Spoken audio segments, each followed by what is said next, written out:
নদীর পাড়ের এক আম গাছে এক বান্দর থাকতো, আর ওই নদীতেই বিশাল এক কুমির থাকতো। ওই বান্দর আর কুমিরের মধ্যে ছিল গভীর বন্ধুত্ব। প্রতিদিন গাছ থেকে আম পেড়ে বান্দর ওই কুমিরকে খাওয়াতো। একদিন আম নিয়ে কুমিরটা তার স্ত্রীর কাছে গিয়ে বলল, এই আমটা আমার বন্ধু আমাকে দিয়েছে, খাইয়া দেখো, জনমের মতো মিষ্টি। এই রকমের মিষ্টি আম প্রতিদিন আমার বান্দর বন্ধু আমাকে খাওয়ায়। কুমিরের কথা মতো তার স্ত্রী আমটা খেয়ে দেখে সত্যিই তো প্রচন্ড পরিমাণে মিষ্টি। তখন সেই কুমিরের বউ বলে উঠল, যদি এই আমটাই এত মিষ্টি হয়ে থাকে, তাহলে তোমার যেই বান্দর বন্ধু নিয়মিত এই আম খায়, না জানি তার কলিজাটা কত মিষ্টি।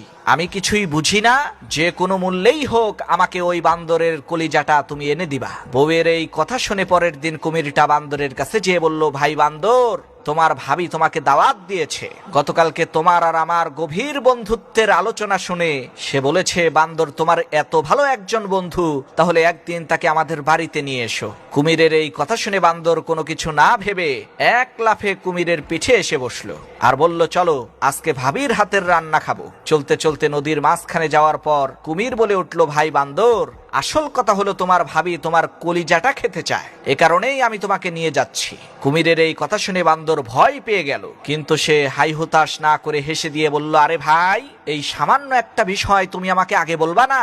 আমি তো আমার কলিজাটা আম গাছেই রেখে এসেছি, তুমি আগে বললেই তো সাথে করে নিয়ে আসতাম। তাহলে এখন চলো কলিজাটা আগে আম গাছ থেকে নিয়ে আসি। বান্দরের কথা শুনে যখনই কুমিরটা আবার ওই নদীর পাড়ের আম গাছের কাছে এসেছে, তখন সেই বান্দর এক লাফে আম গাছে উঠে বলল, আরে বেটা ধোঁকাবাজ, যা এখান থেকে। আমি তোর উপরে ভরসা করেছি, তোকে মহব্বত করেছি, আর তুই আমার সাথে এত বড় ধোঁকাবাজি করলি। প্রিয় বন্ধুগণ, আজকাল এই দুনিয়ার পরতে পরতে ধোঁকাবাজ লুকিয়ে আছে।